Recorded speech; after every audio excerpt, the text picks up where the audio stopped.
Hello everyone, I am Priyanka Gaur. Welcome back to my channel learning with pace. आज का हमारा topic है class 7 की हिस्ट्री का second chapter and the chapter name is new Kings and kingdoms. तो यहाँ पर हम बात करेंगे 750 AD से लेकर 1200 AD के टाइम पीरियड की। एंड इस टाइम पीरियड में कौन कौन से नए राजा आते हैं, कौन कौन से नए किंगडम स्टैब्लिश होते हैं, किस तरीके का पॉलिटिकल फ्रेगमेंटेशन हमें इस टाइम पीरियड में देखने को मिलता है, उन सब के बारे में हम यहाँ पर बात करेंगे। ठीक है, अब देखो आप लोगों को मैंने एक टाइमलाइन समझाई थी क्लास 6 की हिस्ट्री में भी एंड क्लास 7 की हिस्ट्री के फर्स्ट चैप्टर में भी। ये जो टाइमलाइन है ये आपकी क्लास 6 की हिस्ट्री में ऑलरेडी दी हुई है।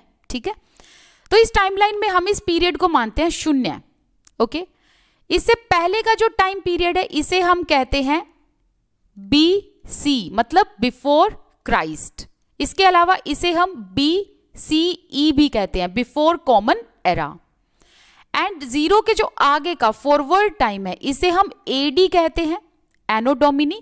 एंड इसे हम CE भी कहते हैं, कॉमन एरा भी कहते हैं। ठीक है, तो ये जो टाइम पीरियड है BC एंड BCE ये आप ऑलरेडी क्लास 6 की हिस्ट्री में पढ़ के आ चुके हो। ठीक है, तो आपने शुरू किया था कहां से? स्टोन एज से। प्री हिस्ट्री में आपने स्टोन एज से शुरू किया था, फिर आपने इंडस वैली सिविलाइजेशन पढ़ा, फिर वैदिक पीरियड पढ़ा, फिर आपने महाजनपदस के बारे में जाना, फिर आपने महाजनपदस में ही मौर्यन एम्पायर के बारे में जाना, पोस्ट मौर्यन एम्पायर के बारे में जाना। फिर AD में हमने क्या जाना? हमने यहां पर 300 AD या CE कुछ भी आप इसे कह सकते हैं, गुप्ता पीरियड के बारे में जाना, गुप्ता एज के बारे में जाना। ठीक है, फिर गुप्ता पीरियड के बारे में हमने पढ़ा 550 तक। फिर 550 से लेकर 750 तक का जो टाइम पीरियड था ये पोस्ट गुप्ता एज के बारे में था।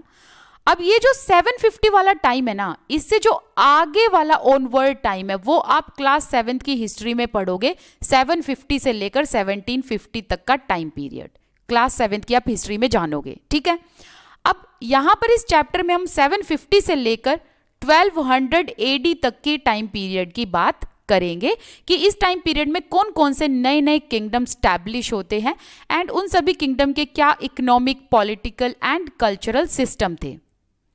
अगर हम 7th सेंचुरी की बात करें तो 7th सेंचुरी में बहुत सारी नई नई डायनेस्टीज एमर्ज होती हैं। एमर्ज का मतलब होता है स्टैब्लिश होना। यहां पर मैप नंबर 1 दिखाया है। इस मैप में आप देखोगे कि कौन कौन सी डायनेस्टीज जो मेजर डायनेस्टीज थी वो 7 से लेकर 12th टाइम पीरियड में आती है। तो अगर हम 7 से लेकर 12th सेंचुरी तक की बात करें, 7 से लेकर 12th सेंचुरी तक की बात करें, तो इस टाइम पीरियड में जो मेजर रूलिंग डायनेस्टी है उनके बारे में आपको यहां बताया हुआ है। तो आपको यहां पर लोकेट करने के लिए कहा है। पहले तो है गुर्जर प्रतिहाराज, फिर है राष्ट्रकूटाज, फिर है पाल, फिर है चोलाज एंड देन चाहमनाज। चाहमनाज को हम चौहान्स भी कहते हैं। ठीक है, अब देखो यहां पर है गुर्जर प्रतिहाराज। ओके, एंड अगर हम राष्ट्रकूटाज की बात करें तो ये रहे राष्ट्रकूटाज साउथ इंडिया में। गुर्जर प्रतिहाराज कहाँ है? राजस्थान में थे ये इनकी डायनेस्टी। पाल ये रहे जो बंगाल में है। ठीक है, बंगाल में थे बेसिकली। एंड ये रहे चोलाज। ठीक है, एंड चाहमनाज भी हम देख लेते हैं, ये है चाहमनाज।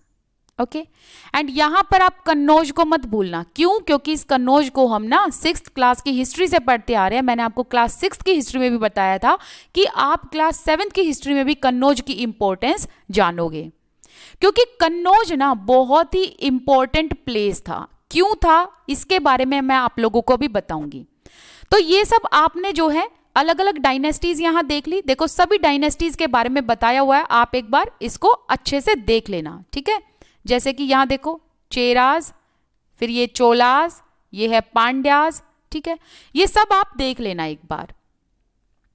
अब आपको ना यहां पर मैप में ये दिख रहा है, ये इस तरीके से आउटलाइन जो बनाई हुई है, ये आउटलाइन ऐसे क्यों बनाई हुई है? द रीजन बिंग कि जो ये किंगडम थे ना, तो जो इनके आउटसाइड बाउंड्री थी, जो इनकी बाउंड्री थी, ये बाउंड्री कभी भी फिक्स नहीं रहती थी।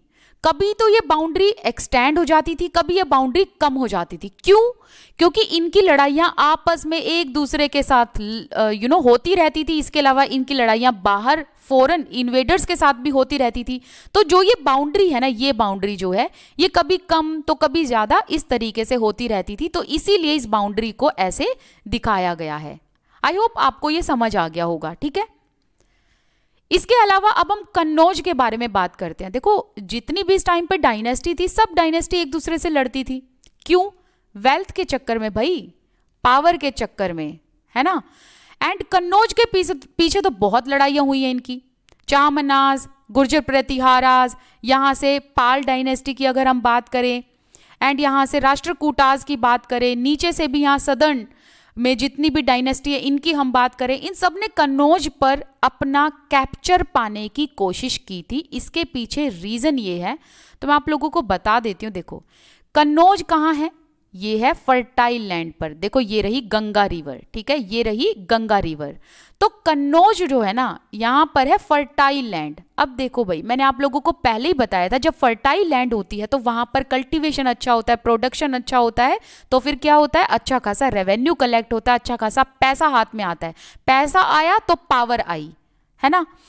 अब इसके अलावा कन्नौज एक ऐसी जगह थी जहाँ से ना इंडिया के चारों डायरेक्शन में, ये रहा नॉर्थ डायरेक्शन, ये रहा ईस्ट, ये रहा वेस्ट, एंड जब आप नीचे जाओगे तो ये रहा साउथ डायरेक्शन।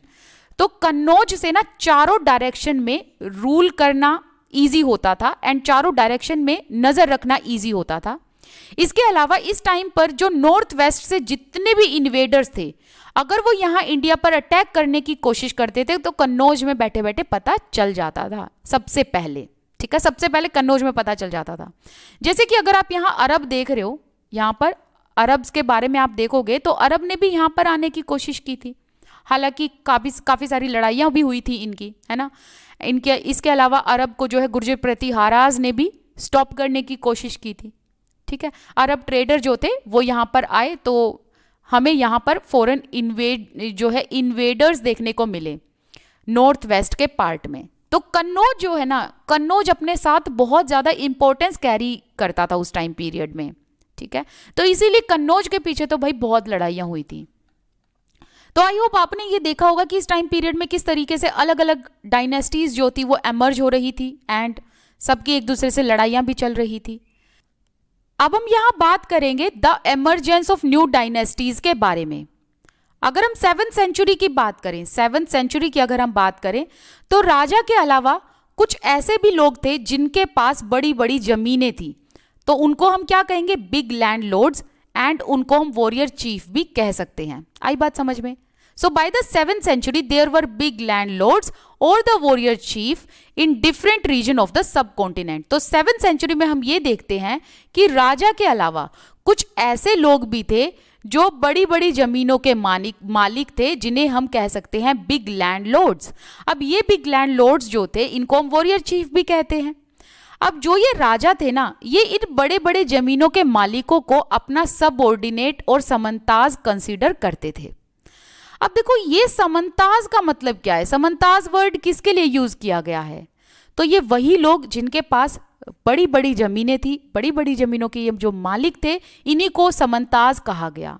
अब समंताज की शुरुआत कैसे होती है वो आप ऑलरेडी क्लास 6 की हिस्ट्री में पढ़ के आ चुके हो, लेकिन आपको मैं यहाँ पर रिमाइंड करा देती हूँ। देखो, हुआ ये था कि राजा जो है, राजा के पास तो बड़ी बड़ी जमीनें होती थी, तो जो राजा है ना, वो एज अ सैलरी के तौर पर थोड़ी थोड़ी लैंड को ग्रांट करते थे। किसको? अपने अधिकारियों को, अपने ऑफिशियल्स को, एंड इसके अलावा आर्मी को, इसके अलावा जो लोकल रूलर हो गए उनको, इसके अलावा ब्राह्मण्स को, ठीक है। आई बात समझ में? तो हुआ ये था कि जो राजा लोग थे वो, उनके पास तो अच्छी खासी जमीन थी, तो उन्होंने एज अ सैलरी के तौर पर जमीनों के छोटे छोटे टुकड़े बांटने शुरू कर दिए। तो ये टुकड़े मिले ऑफिशियल्स को, आर्मी को, लोकल रूलर्स को भी, एंड ब्राह्मण्स को भी। तो इस टाइम पर हुआ ये कि कुछ इनमें से ऐसे लोग थे जिनके पास अच्छी खासी जमीन इकट्ठी हो गई थी। तो ये कौन बन गए? ये बिग लैंड लॉर्ड बन गए, बड़ी बड़ी जमीनों के मालिक बन गए। इसके अलावा राजा इनको अपना सबऑर्डिनेट या ये कह लो समंताज एक्नॉलेज करते थे। तो समंताज का मतलब ये है कि भाई ये जो ऑफिशियल्स, आर्मी, लोकल रूलर या ब्राह्मण्स जिनको लैंड ग्रांट हुई है, इनके पास जो लैंड आई है उसमें ये पीजेंट से काम कराते थे। जितना प्रोड्यूस निकलता था उसमें से कुछ पार्ट ये राजा को एज अ टैक्स के तौर पर देते थे। तो जब ये समंताज राजा के कोर्ट जाते थे तो राजा के लिए ये गिफ्ट भी लेकर जाते थे। एंड देखो राजा के लिए यहां पर ओवरलॉर्ड भी लिखा हुआ है। समंताज के ओवरलॉर्ड मतलब समंताज के जो राजा लोग थे। तो ये समंताज जो है ये राजा के जब कोर्ट में जाते थे ना, तो ये राजा के लिए गिफ्ट भी लेकर जाया करते थे। गिफ्ट में ये क्या देते थे? टैक्स देते थे, ठीक है। And provide them with military support. अगर राजा को आर्मी की जरूरत पड़ गई, सोल्जर्स की जरूरत पड़ गई, तो समंताज का काम क्या था? वो राजा को मिलिट्री सपोर्ट प्रोवाइड करते थे। तो अब धीरे धीरे हुआ ये that samantas gained power and wealth. Samantas के पास पावर भी आई, वेल्थ भी आई। अब ये कैसे हुआ? देखो जैसा कि मैंने बताया कि समंताज जो हैं वो बड़ी बड़ी जमीनों के मालिक थे, इनके अंडर में खूब सारी लैंड थी, ठीक है। अच्छा एक चीज और, इनको ना हम इंग्लिश में फ्यूडल लॉर्ड भी कहते हैं। एंड जो अभी मैंने आपको ये फ्यूडलिज्म पढ़ाया, यहां पर मैंने फ्यूडलिज्म जो ये पढ़ाया, इसको ना हम हिंदी में सामंतवादी भी कहते हैं। सामंतवादी कहते हैं तो वहीं से ही हिंदी में वर्ड बनता है समंताज, ठीक है। तो ये जो समंताज है इनके अंडर में खूब सारी जमीन थी। इस जमीन पर ये किसानों से काम कराते थे। तो जो पेजेंट्री क्लास थी वो किसके अंडर थी? वो डायरेक्ट समंताज के अंडर थी। तो इस लैंड से जितना कुछ भी प्रोड्यूस होता था, जितना भी पैसा, जितना भी रेवेन्यू प्रोड्यूस होता था, वो सारा का सारा समंताज के पास जाता था। एंड इसमें से कुछ पार्ट ये राजा को भी देते थे टैक्स के तौर पर। एक चीज और ध्यान रखना, समंताज को राजा ने बिल्कुल फ्री कर रखा था, क्योंकि जब लैंड ग्रांट करी थी तो राजा ने कहा समंताज को कि पेजेंट्री तुम्हारे अंडर काम करेंगे एंड तुम हमें उस प्रोड्यूस में से थोड़ा सा टैक्स हमें लाकर दे दोगे। तो अब जो समंताज थे उस प्रोड्यूस में से थोड़ा सा अमाउंट राजा को लाकर दे देते थे, लेकिन ज्यादा अमाउंट अपने पास रखते थे, ठीक है। तो यहां से जो राजा की पावर है वो डिसेंट्रलाइज होनी शुरू हो गई, मतलब थोड़ी सी कम होनी शुरू हो गई। एंड अब समंताज के पास पावर भी आ गई, पैसा भी आ गया। तो समंताज के पास जैसे ही पावर और पैसा आया ना, दे डिक्लेयर्ड देमसेल्व्स एज महासमंता, महामंडलेश्वर। इंपॉर्टेंट है ये, यहां से क्वेश्चन आते हैं। समंताज ने अपने आप को कहा जैसे ही पैसा और पावर आई कि भाई राजा वाजा कुछ नहीं है हमारे आगे, हमारे पास पैसा भी है, हमारे पास पावर भी है, और अब हम महासमंताज हैं, अब हम महामंडलेश्वर हैं। महामंडलेश्वर का मतलब क्या है? The great Lord of a circle और रीजन, मतलब जिस ये एरिया में रह रहे हैं उस एरिया के मालिक, उस एरिया के लॉर्ड, ठीक है। तो उसे क्या कहा जाता है? महामंडलेश्वर। Sometimes they asserted their independence from their overlord। Overlord word किसके लिए यूज किया गया है? किंग के लिए। तो ये जो महासमंताज, महामंडलेश्वर थे, फिर इन्होंने राजा से भी अपने आप को अलग कर लिया। इन्होंने कहा राजा वाजा कुछ नहीं है, हम अपनी सत्ता अलग से चलाएंगे, ठीक है। तो इस तरीके से हमें देखने को मिलता है चीजें कि भाई जो समंताज थे अब वो छोटे छोटे किंगडम स्टैब्लिश करते हैं। अब हमने यहां ये जाना कि सामंताज जो थे, ठीक है, यहां पर मैं लिख देती हूं सामंताज, इन्होंने ना राजा से जैसे ही अपने आप को इंडिपेंडेंट डिक्लेयर करा तो समंताज ने अपने खुद के किंगडम स्टैब्लिश करने शुरू कर दिए थे। तो हमें यह देखने को मिला कि बहुत सारे ऐसे समंताज थे जिन्होंने अपने खुद के किंगडम स्टैब्लिश करे एंड समंताज ने अपने आप को राजा से अलग डिक्लेयर कर दिया, ठीक है। तो इसी का एक एग्जाम्पल है राष्ट्रकूटाज के बारे में। राष्ट्रकूटाज कहां पर थे? डेक्कन में। चालुक्याज कहां पर थे? कर्नाटका में, ठीक है। तो चालुक्याज कर्नाटका पर रूल कर रहे थे। अब इनका एग्जाम्पल देखो, राष्ट्रकूटाज थे समंताज। कौन थे ये? समंताज। तो राष्ट्रकूटाज किसके सबऑर्डिनेट थे? चालुक्याज के, ठीक है। तो समंताज कौन हुए यहां पर? राष्ट्रकूटाज हो गए। एंड राजा कौन हुए यहां पर? चालुक्याज हो गए। तो समंताज ने अपने आप को राजा से इंडिपेंडेंट डिक्लेयर करके खुद का किंगडम स्टैब्लिश कर लिया। सो इन द सेम वे जो राष्ट्रकूटाज थे ये एक समंताज थे एंड इन्होंने चालुक्या से इंडिपेंडेंट होकर अपना खुद का एक किंगडम स्टैब्लिश कर लिया। तो हुआ ये था कि मिड 8th सेंचुरी में राष्ट्रकूटा के जो चीफ थे जिनका नाम था दंती दुर्ग, तो दंती दुर्ग ने कहा कि भाई मेरे पास पावर भी है, मेरे पास पैसा भी है, तो राजा वाजा तो मेरे आगे क्या है, कुछ भी नहीं है। तो दंती दुर्ग ने चालुक्य के राजा से लड़ाई की, चालुक्य के राजा को ओवरथ्रू कर दिया, मतलब चालुक्य के राजा को हरा दिया एंड अपना खुद का किंगडम स्टैब्लिश कर लिया। तो ये एग्जाम्पल हमने क्या देखा कि समंताज ने राजा से इंडिपेंडेंट डिक्लेयर करके अपने आप को खुद का ही किंगडम स्टैब्लिश कर लिया था। लेकिन जो राष्ट्रकूटाज में ये जो चीफ थे इनके दंती दुर्ग, इन्होंने जैसे ही चालुक्य के ओवरलॉर्ड को हराया एंड अपना खुद का किंगडम स्टैब्लिश किया, तो इन्होंने इसके बाद एक रिचुअल परफॉर्म किया। उस रिचुअल का नाम है हिरण्यगर्भ, जिसका मतलब है इंग्लिश में गोल्डन वूम्ब। तो हिरण्यगर्भ करके एक रिचुअल इन्होंने क्यों परफॉर्म किया? देखो, आप लोगों को पता है कि उस टाइम पर वर्ण सिस्टम था, ब्राह्मण, क्षत्रिय, वैश्य एंड शूद्रास। तो जो क्षत्रिय कैटेगरी के लोग थे वही क्या थे, राजा थे। तो दंती दुर्ग जो थे ये ब्राह्मण थे। तो दंती दुर्ग ने कहा कि भाई लोग एक्सेप्ट नहीं करेंगे ना, क्योंकि ये तो ब्राह्मण थे, तो लोग तो क्षत्रियास को एक्सेप्ट करते थे। तो दंती दुर्ग ने क्या करा कि अपने आप को क्षत्रिय बनाने के लिए, क्षत्रिय के वर्ण में डालने के लिए ये रिचुअल परफॉर्म किया जिसका नाम था हिरण्यगर्भ एंड इसे इंग्लिश में गोल्डन वूम्ब कहा गया। लेकिन ये नाम इसलिए दिया गया ताकि ये रीबर्थ जब लेंगे, मतलब जब ये नेक्स्ट जन्म में दोबारा से जन्म लेंगे तो ये एज अ क्षत्रिय ही पैदा हो, इसीलिए इन्होंने ये रिचुअल कराया था। So when this ritual was performed with the help of Brahmanas, याद रखना ये सारे के सारे रिचुअल जो है ब्राह्मणास की हेल्प से ही होते थे। ऐसे ही आपने क्लास 6th में एक और रिचुअल पढ़ा, अश्वमेघ के बारे में आपने जाना था, अश्वमेघ सैक्रिफाइस, राइट। सो उसी तरीके से एक हिरण्यगर्भ जो है रिचुअल था जो ब्राह्मणास की हेल्प से परफॉर्म किया जाता था। तो दंती दुर्ग ने इस रिचुअल को परफॉर्म किया ब्राह्मणास की हेल्प से and it was thought to lead to the rebirth of the sacrificer as a Kshatriya even if he was not one by birth। Danti Durg by birth ब्राह्मण थे, लेकिन उन्होंने जब ये हिरण्यगर्भ रिचुअल परफॉर्म किया तो इसका मतलब था कि जब ये रीबर्थ लेंगे, नेक्स्ट जन्म लेंगे, तो ये नेक्स्ट जन्म में एज अ क्षत्रिय पैदा हो, इसीलिए इन्होंने ये रिचुअल कराया था। आगे बात समझ में। In other cases men from enterprising families used their military skills to carve out kingdoms। enterprising families का मतलब ऐसे परिवार जहां पर मतलब कुछ नया करने की स्किल्स हो लोगों के पास, ठीक है। तो ऐसे लोग जो एंटरप्राइजिंग फैमिलीज से बिलोंग करते थे उन्होंने अपनी मिलिट्री स्किल्स का यूज किया एंड अपने किंगडम स्टैब्लिश किए, ठीक है। ऐसे लोग जो एंटरप्राइजिंग फैमिली से बिलोंग करते थे उन्होंने अपनी मिलिट्री स्किल का यूज करके किंगडम्स को स्टैब्लिश किया।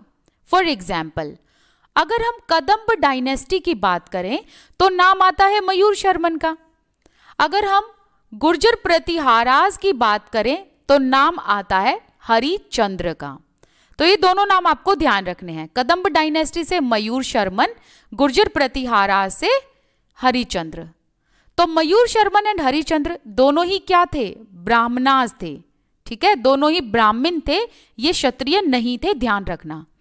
तो ब्राह्मण होने के बावजूद भी इन्होंने ब्राह्मण वाले कोई भी प्रोफेशन नहीं पकड़े। ब्राह्मण का काम क्या था कि रिचुअल परफॉर्म कराना, सैक्रिफाइसेस परफॉर्म कराना, यज्ञ परफॉर्म कराना, राइट। तो गुर्जर प्रतिहाराज एंड कदम्बा के जो ये रिस्पेक्टिव राजा थे, ये ब्राह्मण होते हुए भी इन्होंने क्या करा, अपने मिलिट्री स्किल का यूज किया एंड अपने किंगडम स्टैब्लिश करे। एंड ये ब्राह्मणास थे, इन्होंने अपने प्रोफेशन को नहीं पकड़ा बल्कि इन्होंने अपने हाथों में औजार उठा लिए एंड अपने किंगडम स्टैब्लिश किए। अगर हम कदम्ब डायनेस्टी से मयूर शर्मन की बात करें तो इन्होंने अपना किंगडम स्टैब्लिश किया कर्नाटका में। एंड गुर्जर प्रतिहाराज में अगर हम हरिचंद्र की बात करें तो इन्होंने अपना किंगडम स्टैब्लिश किया राजस्थान में, ठीक है। तो यहां पर बड़े ही इंपॉर्टेंट क्वेश्चन बनते हैं इस चैप्टर से, इस चैप्टर को बड़े ही ध्यान से आपने पढ़ना है, समझना है, ठीक है। अब आगे पढ़ने से पहले यहाँ पर एक कुछ दिखाया हुआ है, यहाँ पर ये देखो, ये दिख रही है आपको पिक्चर। ये पिक्चर क्या है इसके बारे में जानते हैं। ये एक वॉल रिलीफ है एलोरा केव से, एंड यहाँ पर विष्णु को नरसिम्हा के रूप में दिखाया हुआ है, द मैन लायन, ठीक है। एंड ये जो वर्क है ये राष्ट्रकूटास के टाइम पीरियड का वर्क है, ये स्टोन का बनाया हुआ है, ठीक है, पत्थर का। तो राष्ट्रकूटास के टाइम पीरियड का ये वर्क है। अब आगे हम बात करेंगे एडमिनिस्ट्रेशन इन द किंगडम्स के बारे में। Many of these new kingdoms adopted high sounding titles such as Maharajadhiraja and Tribhuvana Chakravartin. तो अगर हम इसी टाइम पीरियड में इन किंगडम्स के एडमिनिस्ट्रेशन की बात करें तो हमें ये देखने को मिलता है कि भाई राजा जो थे ना, उन्होंने बहुत ही हाई साउंडिंग टाइटल्स अपने अडॉप्ट कर लिए थे। उन्होंने कहा कि हम राजा नहीं बल्कि हम महाराजा अधिराजा हैं, ठीक है, हम हैं महाराजा अधिराजा या महाराजा अधिराज, जिसे क्या कहा जाता है, ग्रेट किंग या ओवरलॉर्ड ऑफ किंग, मतलब राजाओं के भी राजा। आई बात समझ में। महाराजा अधिराज का मतलब क्या हुआ, ग्रेट किंग, या ये कह लो overlord of the king, that means कि राजाओं के राजा हैं हम। इसके अलावा इन्होंने कहा कि हम हैं त्रिभुवन चक्रवर्तीन। देखो त्रि का मतलब क्या हुआ, तीन, मतलब थ्री। भुवन का मतलब क्या हुआ, वर्ल्ड। चक्रवर्तीन का मतलब क्या हुआ, लॉर्ड। तो इसका मतलब क्या बना, त्रिभुवन चक्रवर्तीन का मतलब बना लॉर्ड ऑफ थ्री वर्ल्ड, मतलब तीनों लोकों के स्वामी, ठीक है। तो इस तरीके के बड़े बड़े टाइटल इन्होंने अडॉप्ट करे थे। अब भले ही अपने आप को महाराजा धीराज कह रहे हो एंड त्रिभुवन चक्रवर्तीन कह रहे हो, in spite of such claim, इतना होने के बावजूद भी ना इनको अपनी पावर शेयर करनी पड़ती थी, ठीक है। ये जो राजा थे इन्होंने इतने हाई साउंडिंग टाइटल जो अडॉप्ट कर रखे थे, इसके बाद भी इनको अपनी पावर शेयर करनी पड़ती थी, सामंताज के साथ भी, पेजेंट के साथ भी, ट्रेडर के साथ भी एंड ब्राह्मणास के साथ भी। अब आप सोच रहे होंगे कि ये राजा इनके साथ पावर शेयर क्यों करते थे, रीजन क्या था। देखो इंडिविजुअल इसके बारे में बात करते हैं। सामंताज की बात करें तो सामंताज जो थे वो राजा को मिलिट्री सपोर्ट देते थे, ठीक है, राजा को क्या देते थे, मिलिट्री सपोर्ट। इसके अलावा राजा के लिए गिफ्ट लेकर जाते थे, तो इसीलिए राजा को तो सामंताज की जरूरत पड़ती ही थी ना। फिर अगर पेजेंट की बात करें तो पेजेंट जो है वो लैंड पर काम करते थे एंड प्रोडक्शन देते थे, ठीक है, रेवेन्यू वगैरह इन्हीं से तो कलेक्ट किया जाता था। अगर ट्रेडर की बात करें तो ट्रेडर जो है वो उस एरिया की या उस रीजन की इकोनॉमी को अच्छे से मेंटेन करते थे, क्योंकि बाहर जाना, सामान को लाना, सामान इंपोर्ट एक्सपोर्ट करना, ठीक है, एंड ट्रेडर से टैक्स भी मिलता था। एंड ब्राह्मणास की अगर बात की जाए तो ब्राह्मणास जो थे ये वर्ण में सबसे ऊपर थे ना, वर्ण सिस्टम में सबसे ऊपर थे। इसके अलावा ब्राह्मणास जो थे वो यज्ञ वगैरह भी परफॉर्म कराया करते थे, रिचुअल परफॉर्म कराते थे। तो राजा को इन सबके साथ तो देखो बना के रखनी पड़ती थी। तो राजा इन सबके साथ क्या करते थे, पावर को शेयर करते थे। एंड इसके अलावा एक और चीज यहां ध्यान रखना, सामंताज भी थे जो टैक्स प्रोवाइड करते थे। अब यहां पर हम जानेंगे कि राजा को रिसोर्सेज कहां से मिलते थे। Resources were obtained from the producer. राजा को रिसोर्सेज मिलते थे प्रोड्यूसर से, जैसे कि पेजेंट, कैटल कीपर्स, आर्टिजन्स। ये कौन हो गए, ये प्रोड्यूसर हो गए। जैसे कि पेजेंट्स जो थे वो जमीनों पर काम करते थे, तो जितना भी रेवेन्यू कलेक्ट होता, प्रोड्यूस होता था, उसमें से कुछ अमाउंट ये राजा को दे दिया करते थे। ऐसे ही कैटल कीपर्स भी रिसोर्सेज प्रोवाइड करते थे राजा को, क्योंकि कैटल से मिल्क भी प्रोवाइड होता है, मीट भी प्रोवाइड होता है। ऐसे ही आर्टिजन्स जो थे वो भी रिसोर्सेज प्रोवाइड करते थे राजा को। अब ये जो रिसोर्स प्रोवाइड करते थे, या तो इनको परसुएड करना पड़ता था या इनको कंपेल करना पड़ता था। सो परसुएड का मतलब है कि भाई या तो अपने आप से दे दो आकर, ठीक है, टैक्स दे दो राजा को, रिसोर्सेज दे दो राजा को। लेकिन अगर नहीं दोगे, अगर रिसोर्सेज राजा को नहीं दोगे तो आपको कंपेल किया जाएगा, मतलब आपको बाध्य किया जाएगा कि जितना भी आपने प्रोड्यूस किया है उसमें से कुछ पार्ट आपको राजा को देना ही देना है। ठीक है। Sometimes these were claimed as rent, rent का मतलब है लगान, due to a lord who asserted that he owned the land. तो राजा क्या कहता था? राजा कहता था भाई मैं तीनों लोकों का स्वामी हूं, मैं तो राजा हूं, एंड ये जो लैंड है ये भी मेरी है जिस पे तुम रह रहे हो, तो तुमको इसका लगान तो देना ही देना पड़ेगा। इसके अलावा ट्रेडर से भी रेवेन्यू कलेक्ट किया जाता था।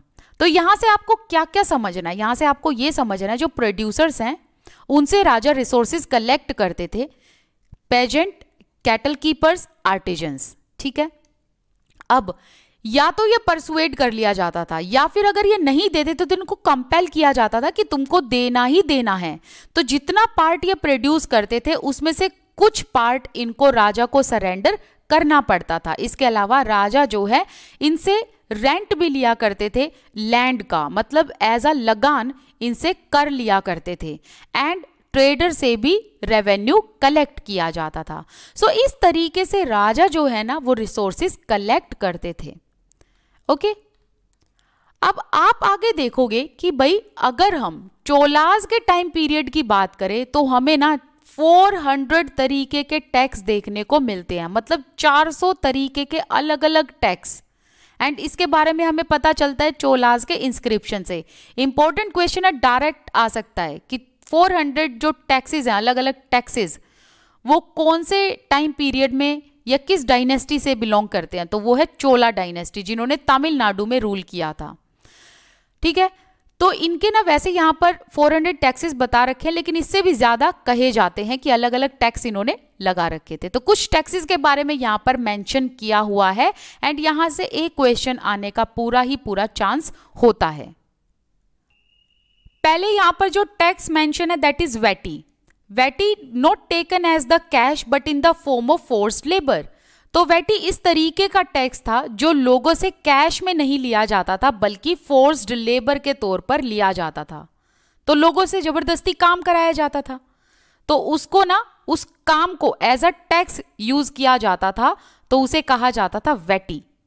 इसके अलावा चोला में जो लैंड रेवेन्यू होता था, जमीन का जो रेवेन्यू कलेक्ट किया जाता था टैक्स के फॉर्म पे, उसे कहा जाता था कदमाई। इसके अलावा अगर आपका थैचेड हाउस है, थैचेड हाउस मतलब जो मिट्टी के घर होते हैं, तो उस पर अगर आप छत बना रहे हो, ठीक है, तो उसके लिए भी आपको टैक्स देना पड़ता था। इसके अलावा अगर आप पाम ट्री पर क्लाइंब कर रहे हो, खजूर के पेड़ पर चढ़ रहे हो, वो भी लैडर लगाकर, तो आपको उसका टैक्स देना था। इसके अलावा अगर आपको अपनी फैमिली से प्रॉपर्टी मिली है, प्रॉपर्टी का सक्सेशन मिला है, मतलब आपको अपने माता पिता, अपने परदादा परदादी से, दादा दादी से, किसी से आपको अपनी फैमिली में प्रॉपर्टी मिली है, तो उस प्रॉपर्टी में से भी आपको टैक्स देना पड़ता था राजा को। तो किस तरीके के टैक्स यहाँ लिखे हुए हैं? एनसीईआरटी में अभी हमें टैक्स ये बताए हुए हैं 4 से 5, वैसे टैक्स कितने थे? लगभग 400। तो यहां से क्वेश्चन जरूर आता है। एक तो वैटी के बारे में ध्यान रखना, वैटी क्या है?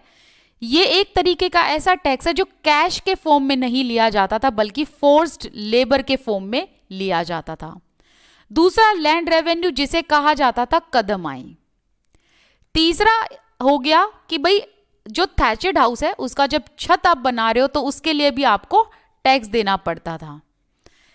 फोर्थ है कि अगर आप पाम ट्री पर लैडर का यूज करके चढ़ रहे हो, सीढ़ी का यूज कर रहे हो, तो आपको टैक्स देना पड़ता था। इसके अलावा आपको अपनी फैमिली से प्रॉपर्टी मिली है तो उसमें भी आपको टैक्स देना पड़ता था राजा को। ठीक है, तो इस तरीके के तरह तरह के टैक्स थे। अब जो ये रिसोर्सेज राजा को मिलता था, इस रिसोर्सेज का यूज कैसे किया जाता था? तो राजा जो है इन रिसोर्सेज को यूज करते थे अपने खुद के स्टैब्लिशमेंट के लिए, एंड अपने एरिया में जो वो टेम्पल का कंस्ट्रक्शन कराते थे, फोर्ट का कंस्ट्रक्शन कराते थे, तो उसके लिए भी इन रिसोर्सेज का यूज किया जाता था। इसके अलावा इन रिसोर्सेज को वॉर के लिए भी यूज किया जाता था ताकि वॉर के टाइम पर लूटपाट मचा के खूब सारा वेल्थ एक्वायर किया जा सके। प्लंडर का मतलब होता है लूटपाट मचाना। ठीक है, and access to land as well as trade route. इसके अलावा अगर वो कहीं पर लड़ाई लड़ रहे हैं राजा लोग और भाई जीत गए तो वहां से वो लूटपाट तो मचाएंगे, इसके अलावा लैंड का भी एक्सेस ले सकते हैं एंड ट्रेड रूट्स का भी एक्सेस ले सकते हैं। तो रिसोर्सेज का यूज किया जाता था अलग अलग चीजों के लिए। एंड जो फंक्शनरीज थे, मतलब जो अधिकारी राजा के थे जो इन रेवेन्यूज को कलेक्ट करते थे, वो भी इन्फ्लुएंशियल फैमिली से ही रिक्रूट किए हुए थे, है ना। जितने भी ये टैक्सेस, जितने भी ये रेवेन्यू कलेक्ट किए जाते थे, जिन लोगों के द्वारा कलेक्ट किए जाते थे, उनको हम फंक्शनरीज कहते हैं। तो ये फंक्शनरीज राजा के अंडर काम करते थे। तो ये फंक्शनरीज जितने भी होते थे ये भी इन्फ्लुएंशियल फैमिली से रिक्रूटेड थे एंड इनकी पोस्ट को हेरिडिटी बना रखा था। इंपॉर्टेंट क्वेश्चन हो गया। हेरिडिटी का मतलब क्या है? अगर पिताजी फंक्शनरी हैं तो बेटा भी फंक्शनरी होगा, फिर उसका बेटा भी, फिर उसका बेटा भी। तो हेरिडिटरी पोस्ट बना दी गई थी।